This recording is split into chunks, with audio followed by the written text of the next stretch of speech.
Okay, so we are out here on Level Creek Road, or just off Level Creek. This is about, I don't know, it's a 2 miles or a mile from our other property, Airbnb, our splitplex. We're turning that into basically three apartments. This is a three-bedroom, two-bath with a kind of a finished basement garage kind of area. I want to go take a look. Things I want to talk about in this property.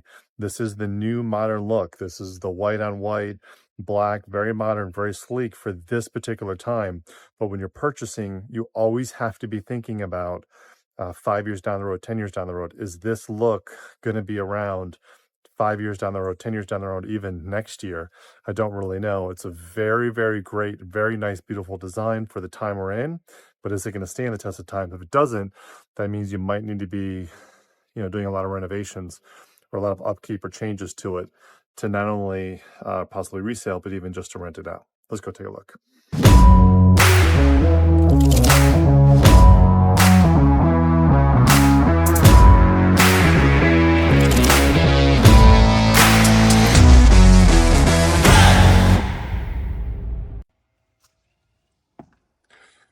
So this is the new popular look, this white on white with black. To be quite honest with you, I could take it or leave it.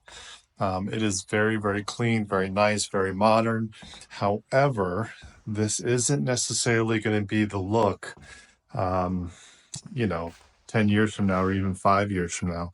So when you're buying properties like this with gray cabinets and then white up on top, all very sleek, all very modern, of course, you can look at it right now and say this is, exactly what people are looking for, but you have to buy a property with the consideration of what is it going to be 5 years from now, 10 years from now. Split floor plan. Downstairs goes the garage. We'll go there in a second. Let's go upstairs, take a look. This is a standard 3-bedroom, two-bath. They have done the bathrooms pretty amazingly. Look at this. Not really expensive finishes. This white tile, this back tile, just pick it up for floor and decor more. Really not that expensive of finishes, but they look really modern, which is kind of the benefit of today's look, is you can do it pretty cheap. The baseboards are just simply 1x4s, which is a cheap baseboard versus a traditional molding that you could have done. They could have done something nice in the cabinets. They went with the standard wire in there. Bedroom's pretty standard. Not really great.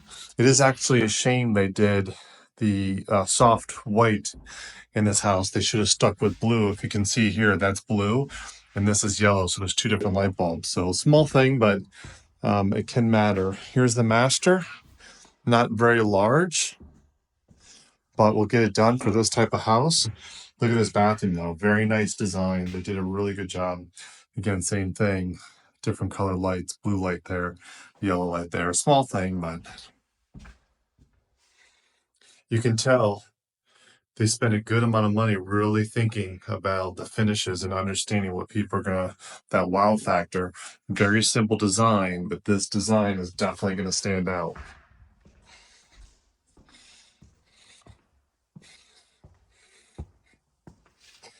This wall is definitely gonna stand out for any kind of buyers.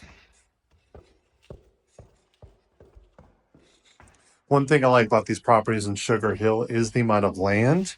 While it's not necessarily great for an Airbnb or a rental because you have to maintain it, it's pretty nice for resale value. Look at this land. I mean, you're going to need to put a fence along this way, but that land goes all the way back. Would make this a very nice rental. And then we're going to go down to the garage, and that's about it. Interesting enough, this garage, it's very clean, but they didn't actually finish it. They could have some opportunity. They could have made this into like a room.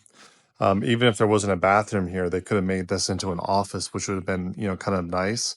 I'll be honest with you. If we were to pick up this house, I'd probably want to put a wall here and a wall here, double French door on this side, and make this into some kind of an office with a window. Would make a lot of sense because there is no actual office space anywhere in this house. So standard living room, decent setup, little kitchen nook where you can sit and eat. Kitchen makes sense. Would have loved to have that open, but would be a perfect little setup for an Airbnb. Actually, you could do a little office here. They should have actually done that. They should have put a little built-in there and made that into an office, or some kind of desk area. Oh, and a little closet. I thought that was a bathroom here for a second. So pretty standard. Nothing, too big about it. Nothing too crazy. Pretty nice. Just want to kind of give you an idea. This would make a perfect Airbnb given its particular location. However, what I don't like necessarily is about the look of it. Although it's a very beautiful modern look, it is not necessarily going to stand the test of time. So 10 years from now, I'm going to be sitting in a property that doesn't match the days. If this was slightly better, slightly different, it would be more attractive of a purchase. But this one, I don't know, it's a 50-50.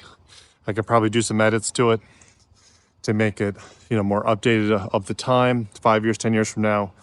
But still, it's going to be more of an investment.